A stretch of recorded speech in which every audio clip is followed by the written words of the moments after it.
Hey, bonjour tout le monde, j'espère que vous allez bien, bienvenue dans une nouvelle vidéo dédiée à Traefik. Aujourd'hui on va découvrir le provider Docker pour Traefik.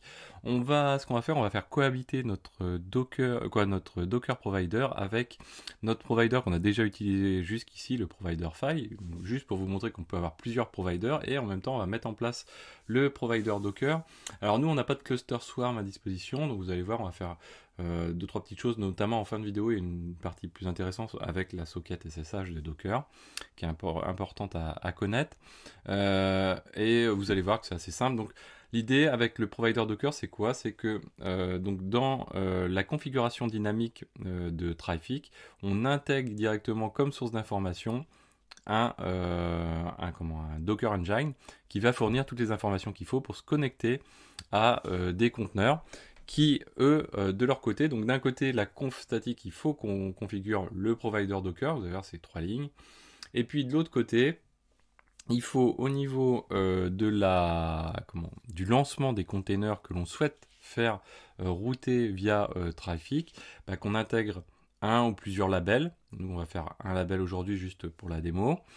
Et pour se déclarer auprès de Traefik via le Docker Engine qui va fournir l'information du coup à Traefik directement. Donc c'est dynamique, il n'y a pas de modification de configuration à apporter à Traefik une fois qu'il est lancé une première fois. C'est vraiment les conteneurs qui vont s'auto-enregistrer dedans, donc c'est ça qui est super. Donc on va repartir de ce qu'on a jusqu'ici. Donc pour ça, donc première chose, donc déjà, je vais lancer ici en haut à droite. Donc j'ai ma machine Node 1. Là, j'ai trois terminaux ouverts sur la machine Node 1. Et la Node 2, elle servira à envoyer des curls distants. Là, ce que je vais faire, je vais lancer comme on avait précédemment. Donc Python 3, je vais lancer un serveur web, HTTP serveur, donc un serveur web minimaliste. Alors, on va se mettre sur le 81. Voilà. Donc ça c'est bon. Ensuite on va configurer notre Traefik. Donc Traefik est déjà installé. On va lui ajouter donc un fichier config. Donc là vous le nommez comme vous le souhaitez. Moi je le nomme comme ça, mais voilà, config.toml. Ok. Et on va lui rajouter une conf qui est quelque chose qu'on a déjà utilisé jusqu'ici. Alors là, cette fois-ci, je l'ai épuré. J'ai enlevé tout ce qu'on avait relatif au TLS, aux redirections de port, etc. Le but, c'est de bien comprendre aujourd'hui le provider Docker. Donc, on ne va pas passer de temps là-dessus. Donc là, ce que j'ai fait, j'ai laissé le provider file et j'ai déclaré ici une socket Unix Docker locale ici, vous voyez, par le biais de l'Unix ici. Donc c'est le endpoint. Donc j'ai dit 3 lignes tout à l'heure, c'est 2 lignes, c'est encore plus court. Donc ça suffit pour se connecter à notre Docker, donc qui est aussi présent sur cette machine-ci. Si je fais un Docker PS, et j'ai également Docker Compose, parce que Docker Compose pour déclarer les labels, c'est un petit peu mieux que par la commande line directement. Là aujourd'hui on en a qu'un, mais potentiellement vous en aurez certainement bien plus. Donc là ce que je peux faire, alors j'ai aussi, je dois avoir un reliquat normalement, je sais pas si je l'ai.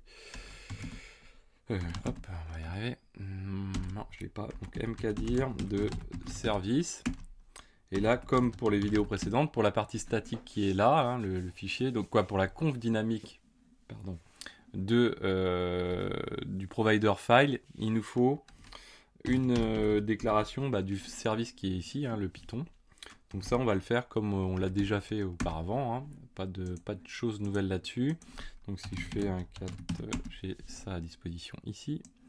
Donc je ne fais ni plus ni moins que de prendre la route principale et de la rediriger vers ma machine en local sur le port 8081 qui est le Python ici.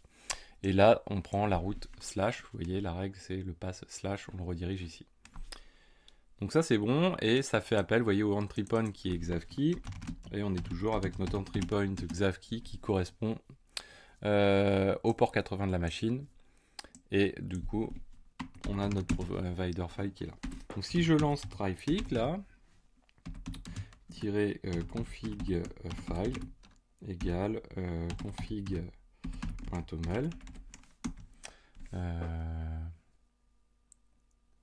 config, c'est mieux. Voilà. Donc là, je l'ai lancé. Donc là, à distance, si je fais un curl, donc cette machine-ci, c'est la 192.168.13.10. Donc si je fais un curl sur 192.168.13.10, là, j'ai mon Python. Vous voyez que la requête, ce qu'elle a fait, elle est partie d'ici, elle est arrivée sur le trafic. Le trafic a redirigé en local, en proxy pass quasiment, en local sur le Python. Donc là, on a bien ici notre Python qui est arrivé là. Alors vous voyez que l'IP, mais ça, on verra ça plus tard avec les forward for. L'IP de départ, donc ici, nous, on est sur la machine .11. On arrive sur trafic, on est bien la machine .11, mais comme on proxy pass en local sur le 127.0.1, et bien ici, c'est l'IP de trafic qui est recensé dans les logs du Python. Ce qui est assez logique, puisque c'est le trafic qui lui a envoyé les éléments. Pour l'instant, on en reste là sur ça. Donc ça, c'est une première chose. Deuxième chose, du coup, là, nous, ce qu'on va faire, c'est qu'on va faire un test pour lancer un conteneur. Donc on va utiliser Docker Compose, on a dit. On va lancer un conteneur et on va faire en sorte qu'il s'auto-déclare auprès de Trafic. Donc vous voyez que le Trafic, là, je n'y touche pas.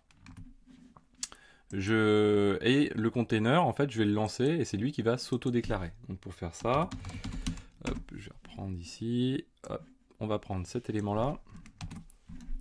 Donc qui est un simple Docker Compose qui contient lui également un Nginx. Le service se nomme myContainer.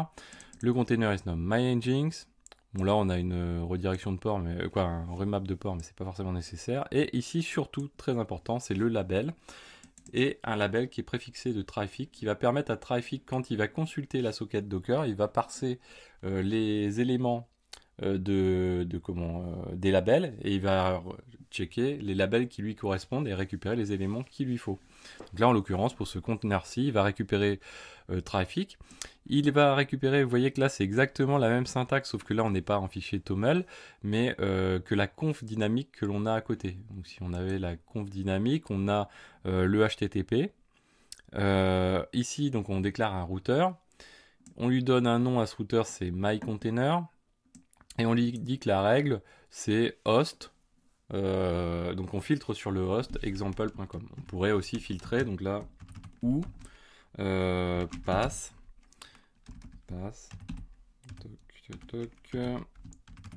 Et on pourrait dire, on filtre également sur example. Donc un pass example. Donc là, concrètement, qu'est-ce qui se passe?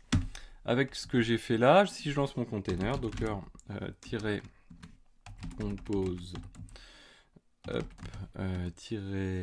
quoi, ouais, on va pas faire le, ouais, si on peut faire up-d, voilà. Toc, donc je lance mon container, donc il est lancé, parfait. Donc là si je fais un curl comme tout à l'heure, j'ai toujours mon Python qui répond, mais cette fois-ci, donc là vous voyez ici on le voit bien passer, hein, pas de problème.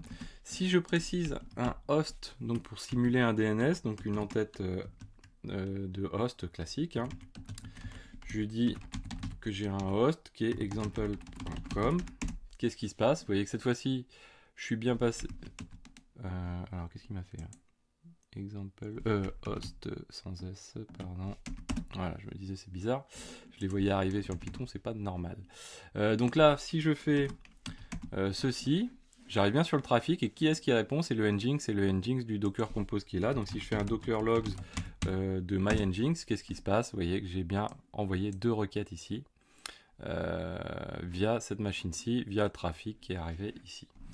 Si je fais comme tout à l'heure, c'est-à-dire celle-ci, là je tape vers le Python, hein, on se souvient toujours hein, de cette requête-ci.